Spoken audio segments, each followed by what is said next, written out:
You're listening to the DTF podcast, Down to Fitness, where we turn personal trainers into fitness professionals. We're your hosts, Dayton McPherson and Kyle Radune. We have a very special guest today. Welcome, Chelsea. It's awesome to see Chelsea again.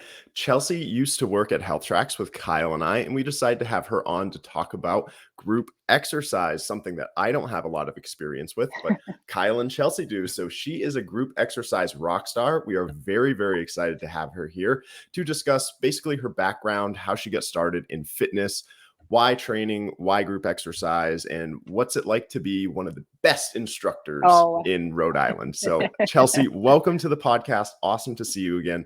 How are you? I'm so good. Super happy to see you boys. I love you. You men, I should say. But no, we're boys. We're boys. It's just a couple of boys. We're just some boys. I'm super happy to be here. I mean, obviously, we have had tons of experience building PT businesses, but I did it a little differently, similar to how Kyle did it as far as getting started with Group X. So I think it's really important to learn how to leverage like Group X so you can build your PT business. And that's definitely the most important thing that we wanted to talk about today. Yeah. But before we go into, all the sales and the nitty gritty and the business building and what we're all really here for, what everyone's listening for, I'm here to hang out with you, Chelsea. I missed you. It's been a hot COVID minute. Broke us all up. It's been that's sad. Right. That's where we got broken up. Were all of us still at Health Tracks before COVID? Chelsea, were you still at Health Tracks? Okay, and Kyle was too? Okay, yeah. So I don't think any of us would have ever left if it wasn't for COVID. I mean, if COVID never happened, we probably would still be, we'd be the dream team. Probably, yeah. Yeah, for sure, because I think all like the mask stuff and everything is what made it like really challenging. Yeah. I think if you asked me one day before the shutdowns, I would have told you I was never leaving. Like I was going to die there. So I think I am, guys. I left Dayton behind. So yeah, you guys just left me. What the right? It's a great place to work. Seriously. Totally miss it too. Do we want to start off with talking like Chelsea and her background, like how she got started in PT and fitness and Group X and all the good stuff, like right from the beginning? I think that's a great place to start. All right. Awesome. So it's funny. I was thinking about this today, how I got started with personal training, and I lived in Key West from 15 years old to 30, and I was in the restaurant business, so service, but I was in the restaurant business. And what I always worked out, right? So that's what I did. I ran a lot, and then I started to go to the gym, and then I had this notebook, and I started to develop all these programs for myself, getting myself in shape.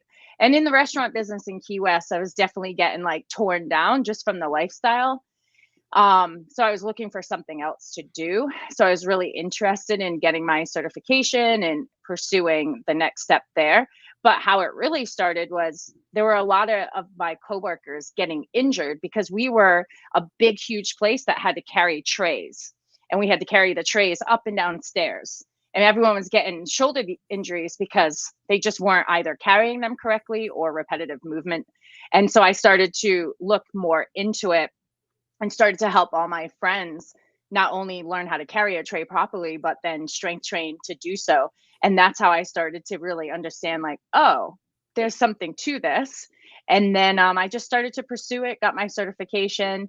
And I just knew someone who happened to put me in contact with the owner of Pure Austin in Austin, Texas. And I ended up jumping on a phone call with him. And before you know it, fate just led me to starting my career there on my 30th birthday. So that's how I ended up personal training. Cool. So you left Florida to go to Texas? I did. just on a whim? Like you just picked up your life and moved pretty much?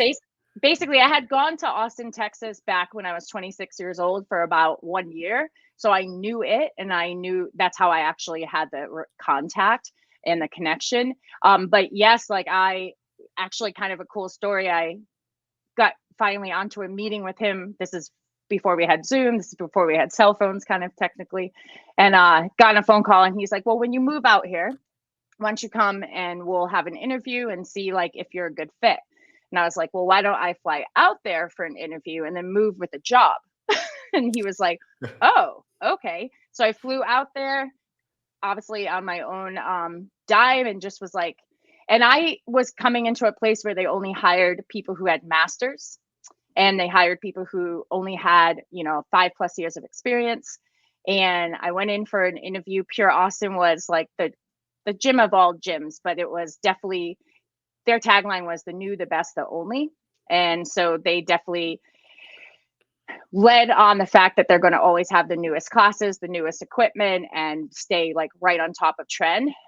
So when I was in the interview, I remember when he, at the very end, he said, why should I hire you? I have 8 people on my team who have master's degrees, who have experience with physical therapy, occupational therapy, who have been in New York and California. Like, why should I hire you from Florida who's just starting off in the business? And my answer just came to my gut, and it was like, because you can't teach passion. And so I will 100% do what I need to do to learn what I need to do as far as programming and sales, but I have the passion to do so, and you can't coach that. And he was like, I agree. Shook out, like, raised his hand and said, you're hired. So got hired on my 30th birthday. So super cool. Wow. That's a great story. That's a great answer too. I'm going to write that one down. Well, I mean, hell, what do we talk about all the time is you can't teach passion. You can teach sales, you can teach, how to be a better instructor and, all the sales techniques and stuff like that, but you can't teach passion. You can't teach personality, and you can't teach passion. Mm-hmm. So yeah. And I remember I went in there with the notebook that I had. I just ended up getting it like typed up at Staples and bound it. And I said, these are all the programs I've written for myself and for the people that I have helped train and, reduce their injury carrying these trays. And he was just like, wow, like, you've actually been doing this on your own. And I was like, yeah. And then that's why I come here, because you and your experienced staff can teach me how to implement it to your members. And I learned everything I knew about training from the 8 people who had master degrees. You know what I mean? So, I mean, I wasn't silly either. Like, I knew exactly what I was doing. If you want to become the best trainer or the best Group X instructor, make sure you're on a team with the best. And that's what I did. Surround yourself with people who are smarter than you. Exactly. Always. Right. Always. And actually, that's why I hang out with you guys. Definitely want to talk about your Les Mills experience here, because you just came back from. I mean, we're skipping ahead in your story because this is a little more end game, but literally like last weekend, you were doing presentations. So this kind of goes into who you are and some credibility as to why we brought you on, because we know you're the best. But why do the listeners believe you're the best? And the truth is Les Mills has acknowledged you're definitely up there as one of the best. So how did you get involved with Les Mills, and how are you, what does it take to get invited to kind of do these filmings? Yeah, so I started off in Les Mills. So once I moved from Austin, then to Colorado, where I was at Colorado Athletic Club, I was a freestyle group fitness instructor. And they asked me, they were like, we're bringing Les Mills on. Would you like to get certified in body pump? I'm like, sure. Okay, I will. And now fast forward, I'm certified in 6 formats. Health Tracks totally helped that, right? Because when I moved back to Rhode Island, I was just certified in body pump. And then I ended up getting into Golds, which then Health Tracks acquired. And so I just leveled up. I got certified in everything I could. And then one day I happened to answer an email that was like open auditions. And it was the first time in years that Les Mills was doing open auditions. They normally did what they call like boot camp auditions, which you had to be invited by someone, but you also had to have what they call elite status. And that was very hard to get. So I went to open auditions, and I went for 3 years. So I kept on getting invited back, but I kept on hearing no. And then after the 3rd year, I heard yes. And I was onboarded for Sprint and RPM, which are the cycle formats, which is actually funny because body pump will always be like the love of my life when it comes to Les Mills. But they were like, you ride a bike. And it was like a smaller niche, which was good for me. So I decided to niche down, and I became a presenter. And then once you become a presenter, you upskill to become a trainer, which is essentially we train the instructors to become instructors. So I've been doing that, but I got onboarded in 2019. So you can only imagine what 2020 was like. Oh. So we were all frozen they froze us just so, that's just what they had to do. So I didn't really actually start training until the end of 2021. And then I've been moving forward with several online and in person. And as far as presenting, so everybody wants to be on the big stage. Like, to be honest, that is why I actually first started to audition, because I love to be on stage. I love to connect with Group X and use the music and the microphone in my body to create the experience.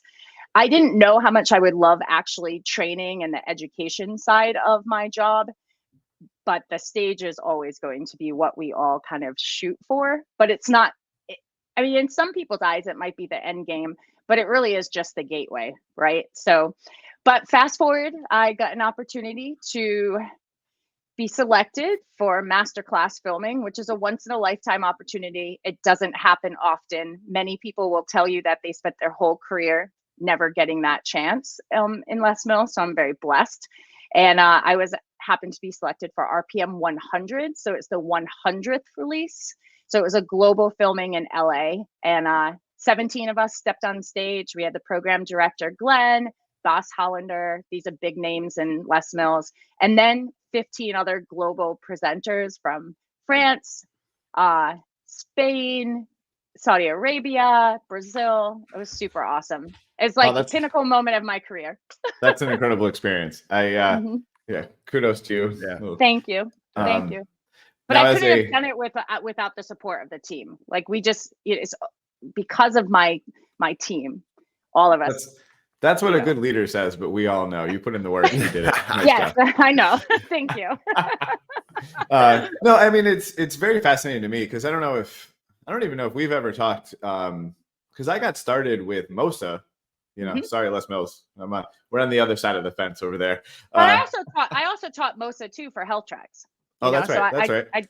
Because I knew exactly that I had to, if I wanted to stay on the schedule. That's right, because they had that switch. Yeah. I just have a little clarification for those individuals that may be listening that don't know what Les Mills and MOSSA is. Could you guys kind of talk about what those are for just a second? If some people are like, I don't know what people are talking about, for those that may run PT studios that don't have those, licensing and things like that. So what are the two big ones out there? We got Les Mills, MOSSA, anything else? Or are those like the two big ones? Those are definitely the two worldwide leaders. All right. I think you have small regional type programs, and then Les Mills and MOSSA absolutely are leading the front on group fitness. Okay. And Chelsea, could you talk about Les Mills a little bit and kind of like what it is and how it's implemented and things like that? Yeah, absolutely. So basically, these are licensed formats. Les Mills is a global company from New Zealand, and they basically have developed choreographed formats ranging from strength to cardio to kickboxing, yoga, all that good stuff, Born to Move for the kids. And so they license then this to facilities. So facilities have to buy the license. And then in order to become an instructor, you actually have to pursue your license as an instructor. So you can't teach Les Mills unless it's a licensed facility, but you also can't teach Les Mills unless you are certified by Les Mills. And I would say the best way to describe it is it's a science-based program developed to be basically on, all of the fundamentals of programming, like progressive overload, regression, progression, and just making sure that if you were to take a class, say in Rhode Island and then California, you would be getting the same class. The instructor is what personalizes it and makes it different.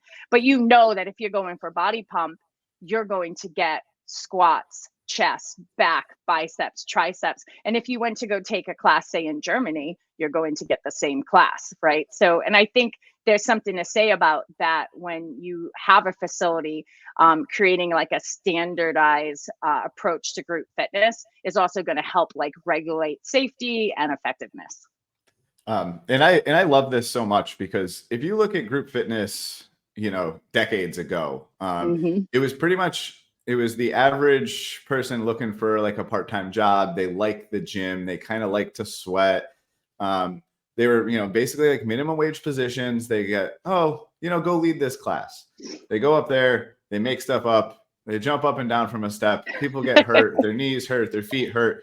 And you had no governing body for education for group fitness. Group fitness is excellent, but you ask most fitness professionals, and they are going to kind of talk down about group fitness. And that's actually why it's so important to me to have these conversations, because anything done poorly is going to be bad for you. I mean, that's just that simple. But when group fitness is done well, there's really nothing better than it. So companies like MOSSA and Les Mills came onto the scene, I want to say like 80s, 90s. I know like the MOSSA 80s. Story. Yes. They've changed quite a few times over like their companies over like the 60s, 70s, and 80s. And at one point, MOSSA and Les Mills were actually together in the USA market, and then they broke off. Yep. So these companies came in and said, hey, you know what? We're going to write programming that is simple, effective, safe. They put it to music. It was choreographed, and it was a damn good time. And you could be the worst instructor, but if you were good enough to get certified and stumble through 60 minutes of their programming, it was way better than the average Joe Schmo off the street that ran a boot camp class. So this brought group fitness into an elite level of fitness in the big box gym. For sure. Right? Would you?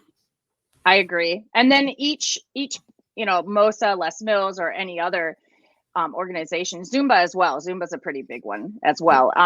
They also have continuing education. They have advanced training. So I will say, I was a freestyle instructor with a personal training background.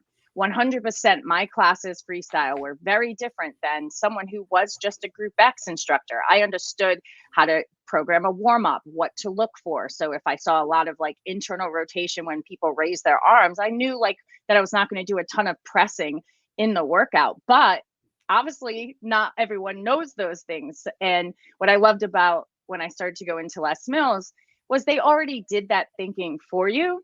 And so then you could double down on what you were really good at. I doubled down on coaching. Other people double down on connection and performance, bringing the workout to life.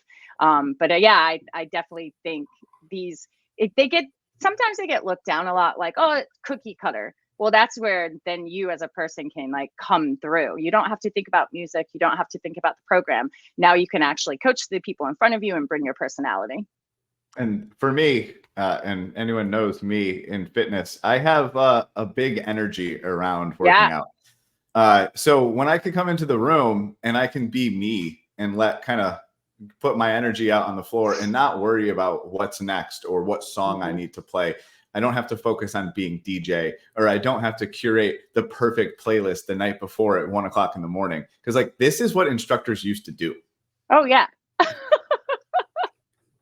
Yeah, it's all done for you. So you get to like, and so if you can see it that way, that it's done for you, you're also learning every time you get this new release. And to be honest, Les Mills leveled up my personal training game.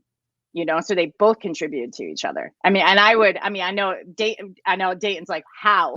Right. Let's talk about that. No, but finish your thought. But it's true. Like, meaning I just took all the education. So whether I was upskilling for Group X and for PT, it just really all connected and collaborated. You just have to have the mindset that they do connect. They do. Well, Kyle said something interesting before, that a lot of people talk down on group exercise, which is such a shame, and don't ever do that, because if you're in a large big box gym, an Edge, a Planet Fitness, an LA Fitness, 50% of your members join because of group fitness. So you wouldn't even have all these prospects if it wasn't for group fitness. And if you want to really level up your personal training, like Chelsea said, you either need to go take group fitness classes or instruct them like Chelsea's doing. So tell us about maybe some things that you feel like it helped with your personal training business and getting clients and things like that. Yeah, so I will say right away, like I can think of tons of things, but the first thing that always comes to mind is it really established me as an expert.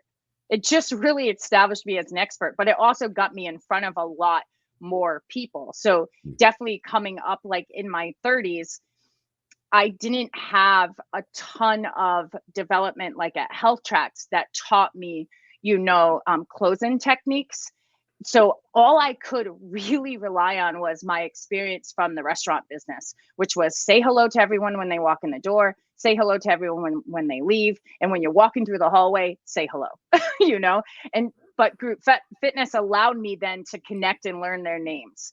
To also then, I used to have this saying, I may not know your name, but I know your injury, or I know what side is stronger than the other, because that's what I paid attention to. And that's what I led with. So then what it got me in front of people. And then when I would have a conversation with someone where I was like, ooh, I want to train this person because I know that I could help them, then I would lead with what I saw in class. Hey, do you have something going on with your right hip?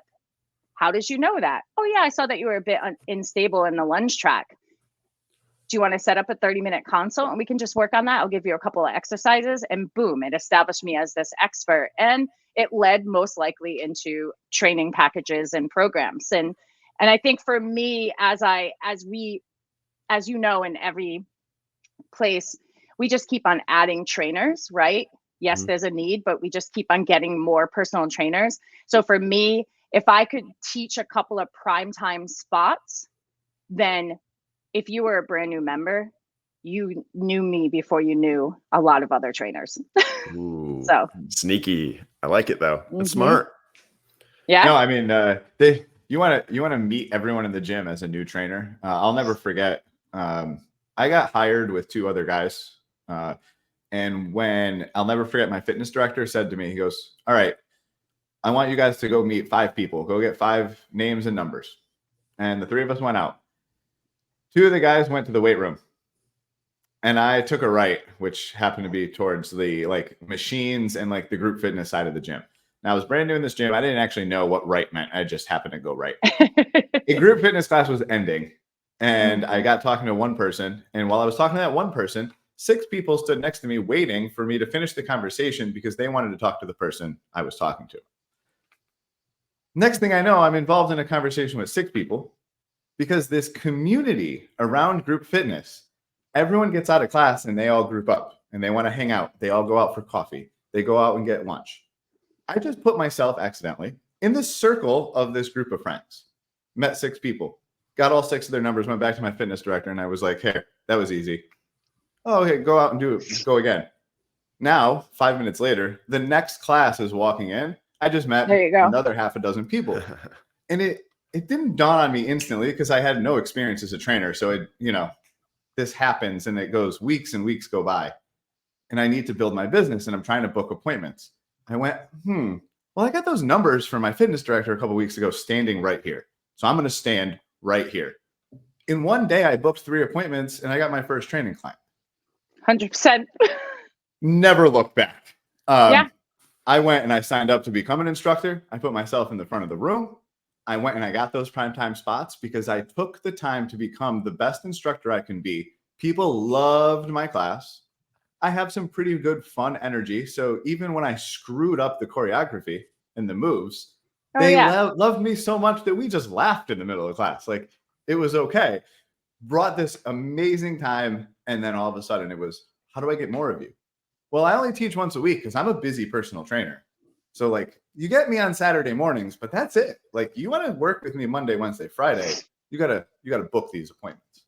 And that was one of the biggest things for me to transition my business from no leads, knowing nobody, no clients, to a full book of business. Yeah. And I think what you said, Kyle, is sometimes personal trainers can actually seem unapproachable. And also because people have this preconceived notion that they're just going to be sold. Right. So, and I'm just being honest. Right. So what you were allowed to do, and what I enabled myself to do was let people see you for you. So all of a sudden they just got to know Kyle. They get to know Chelsea. They're not, yes, they know you're a personal trainer, but they're seeing your personality. They're seeing how you interact with people, your energy, and how you make fun. There's people think I know choreography. Yes, I do know my choreography. I do my homework, but there are times that I'm like, you know what? I actually don't know what comes next. So we're just going to squat for about 25 repetitions until I can find the 8 count. Yep. And when people are like, when they see me, I'm like, yeah, see, not perfect. Don't even know where we are. You just keep squatting. People then understand like, whoa, wait, I would love to train with this person because I don't feel like she's going to beat me down when I'm feeling down. I think she's actually going to lift me up. I think she's, she's just like me, or she's not like me and I need someone like that to motivate me. Right. So they just get to see who you are. Yeah, I love that, because in the gym, you're absolutely right. You don't get to show off personality that much. Like we talk about building relationships and that kind of stuff, like personality, but you don't have a place to really display yourself. When you are in the gym, everyone's in their own little world. They have their headphones in, they're on their treadmill, they're on their machine, they got their head down, they don't want to look around. In group fitness, I just put anywhere from 5, 6 to 36 people staring directly at me for 60 minutes. Oh yeah. That's a lot of leads. That's a lot of leads for you. It is. And it also, like, and it's hard. Not everyone can teach group fitness, or but also, like, the more I got comfortable standing in front of like 20, 30 people, then the more I got comfortable being able to talk to someone about personal training that I may not be getting something back from. I started to like get more confident with like questions that could produce some conversation. And I think that's also one thing to point out is the more you become comfortable teaching group X, the more you become comfortable selling.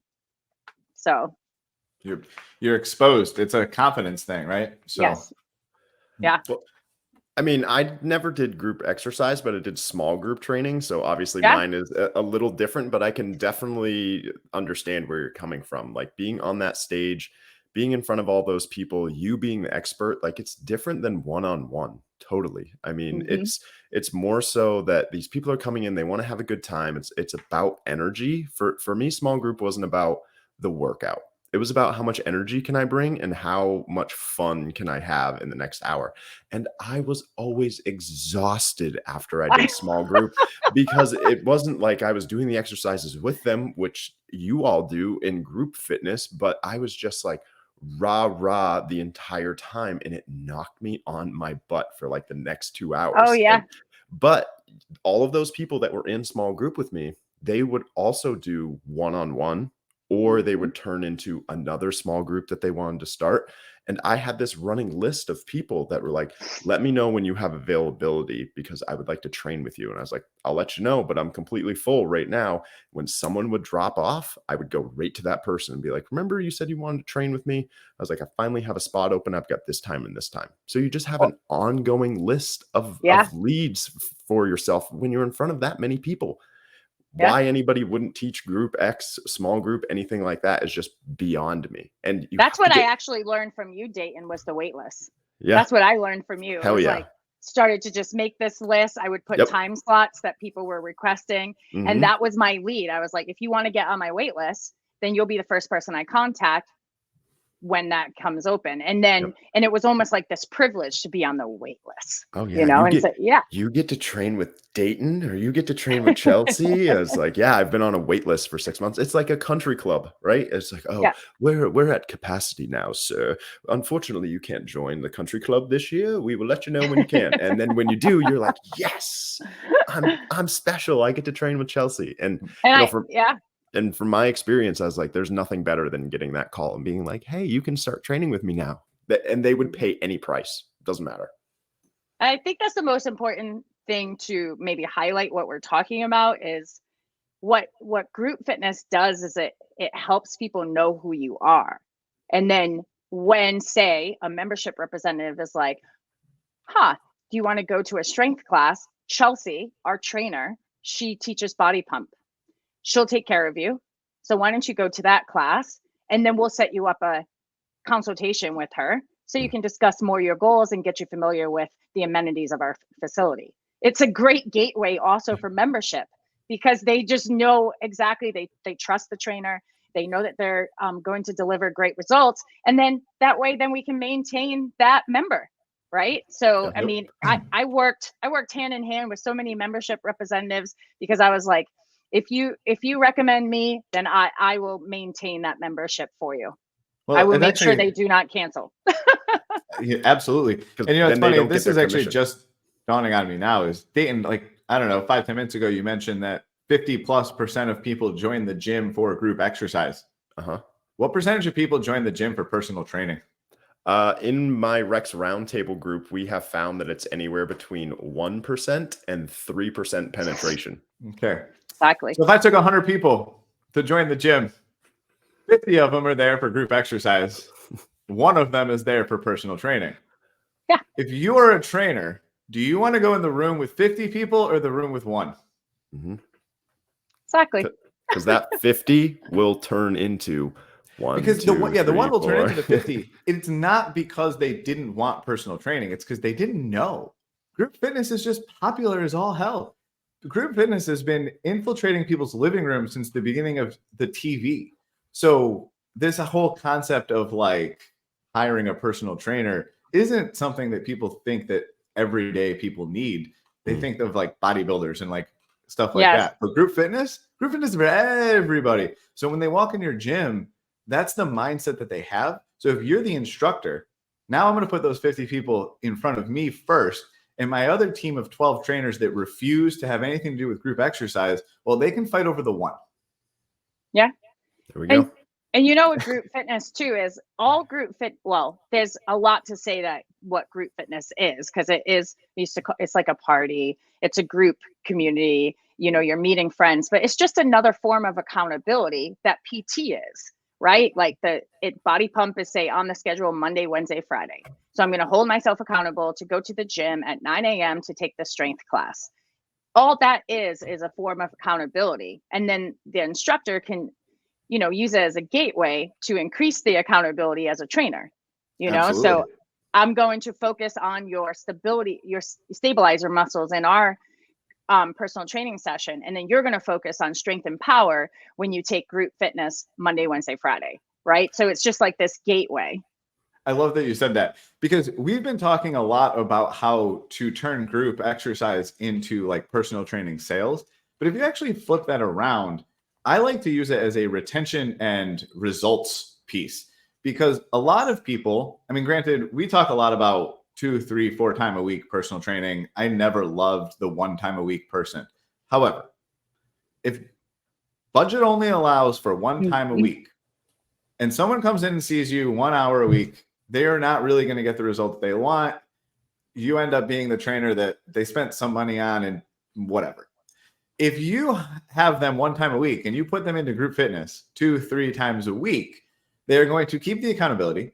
They're going to be in the gym more often. So they're less likely to stop coming to the gym and cancel on your personal training. They'll start to see the results because they're getting that cardio. They're getting the extra push. They're getting that sweat a couple times a week that we know is benefiting their, you know, heart, lungs, whatever, burning calories, making them feel good, yada, yada, yada. And now on my 1 time a week, I can focus on getting you stronger, building your metabolism, yada, yada, yada, that joint pain, this, that, the other thing, to keep you jumping up and down in group fitness. And now when these two play a role off of each other, you get a client that gets the results they've always wanted, and you actually do less work because you've just kind of said, oh, they got you over there. And the truth is as a team in a fitness center, when I'm the fitness director and you're the group fitness instructor and Dayton's the personal trainer, the 3 of us just got this one person everything they've ever wanted. And when we can do that with every member in our gym, we are now changing the world as a team. And this is why I get so passionate about personal training and group fitness. Most people, and I have some clients that train with me 5-6 days a week. That's awesome. And those people are great, but most of the time they can't. And if I can get you doing that a few times a week, I'm telling you the results are there. And this is how we change, you know, our health and fitness for sure. For sure. And what you just said about the team, like, I mean, most of us will be in big box for at least some part of our career. Like, so hopefully everyone. Yeah, right. If you're listening and you're like, but I don't teach group fitness and I may not be that person that teaches group fitness. Okay.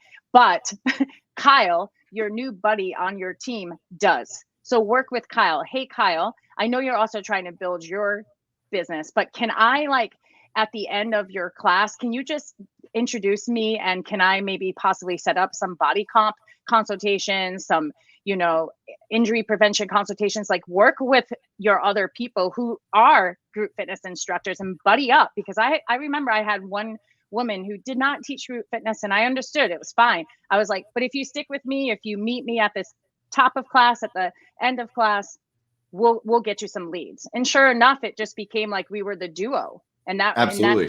and that's how we worked with each other. I had a client that was an instructor, so that right away. And actually, in hindsight, this worked out really well for me. And I would actually recommend other people to maybe offer their services to an instructor. I was fortunate enough to have an instructor reach out to me that said, "Hey, you know, my knee's bothering me. I want to hire you." And then it turned into this. Every single time she taught class, "Have you guys met Kyle? My friggin' knee. You see how high I'm jumping on the stage? I haven't done that in years." If you want to talk about a testimonial, right? Exactly. Exactly. It'll change the game. So I was fortunate that I got paid for that. But I actually would recommend most people to find that friend in group fitness that'll, you know, scream your name from the mountaintops. Train them for free. Offer your services. Build out that up, because you will generate leads and make some sales down the road from that. 100%. Yeah, get to know your Group X instructors, get to know your membership representatives, train them, get them to know how you train, but also how you teach in group fitness. And then that way, it's just the story you get to, like, tell throughout the entire facility. Absolutely. Because if you're truly just not someone that's going to ever get on stage, put a headset on, like, I get that. Most people are not like that. They can't all be us. You know, there's a lot more Daytons in the world than Chelsea's and Kyle's. Yeah. I know that. But that's why taking it, you can be a part of the community without standing on the stage. Because if that person standing on the stage isn't a trainer and they really are the one time a week class instructor, it's a part-time thing, it's fun for them, you're not hurting their business. You're actually supporting them, and, you know, you work with them, and maybe they do make a little announcement for you before or after. "Hey, Kyle's doing free in-body scans after class today." Exactly. But you have to take the class so people know who you are, and then they want to come talk to you. And I would also challenge, like, right now where I'm at, you know, I have someone a trainer, and he was struggling with leads. And I was like, listen, I need to put a freestyle class on the schedule at 5:30. Why don't we put on a fitness boot camp? And this is your way to display your training expertise. You don't have to wear the mic, because it's, you know, a little different style. You can play music, we can set up circuits. And before you know it, I've been developing this trainer into a coach, not just an instructor, into a coach who can lead boot camps, who now can go into small group training, and now who has, like, a plethora of leads right in front of him. And so the struggling trainer has turned into a coach who people now have built trust with. And now he went from, you know, training 5 hours a week in May, and now he's training 15, and it's August. From one class, one class. And in the summer. I was going to say that in the summer, when everybody goes away. It's not a small group training in January. No. This is a small group training in July. And what you'll also do is you actually build confidence and competence in this new trainer. Like, hey, you don't have to do Les Mills, and you don't have to do MOSSA, and you also don't have to do aerobics. But teaching things like circuit training, boot camp, strength and conditioning with barbells, that's a personal trainer. That's being a personal trainer. You just happen to now be expanding to teaching more than just one. And yes, that's challenging, but you can also make it where you limit the class size to 10. And now you start to build this, like, wow, this is a special class with this trainer. So there's so many ways of, you know, becoming, like, bridging the gap between instructor, coach, and trainer. So I guess if, like, we could summarize everything that you've said into one sentence, get on stage. And just be brave, right? Because you're going to have a ton of people in front of you that will turn into leads, and you'll have raving fans. Kyle says that all the time. You want to create raving fans. You can get 10 to 30 people in front of you who are raving fans, and they'll sing your praises to everybody in the gym, everybody at the supermarket, and everybody at the next party that they go to. 100%. And I would also say, like, also lean into your strength. So, like, lean into your strength as an instructor. Like, for me, it was definitely connection and it was definitely coaching, right? And with Kyle, it's energy and it's performance. In Dayton for small group training, your workouts were awesome. I remember seeing you with your small group training. They were exactly what I would expect on a one-on-one session. So lean into your strength as well, but be brave to get out there and to talk to more people, because one-on-one, yes, is maybe a bit more comfortable, but the more masses you can get in front of, then the more impact you create. Impact. That's the word right there. That's the word of the day. Have an impact. All right. Well, I think that pretty much touches on everything. So trainers, go out there and teach some classes. Go make friends with your group fitness instructors. That's right. Make friends with the group. And Chelsea said it. Make friends with your group fitness instructors. Make friends with your membership advisors. Make friends with your front desk too. They're going to help you out so much. Talk to everybody, 100%. Get to know everybody, and they will continue to. And everyone should pay attention for the Les Mills RPM release. Which one are you the instructor for? RPM 100. So what? Now, do those release in seasons or like by month? Yeah, they release in quarters, so this should be coming at the end of the year. And if you are on Les Mills on demand, Les Mills Plus they call it now, you'll be able to ride with me. So all right. Well, I'm gonna have to go sign up for Les Mills. Same. I know. I'll have a viewing party, so I'll let you know. There we go. Ooh, let me know. All right. Hey, thank you so much, Chelsea. Thank you, Chelsea. See you guys.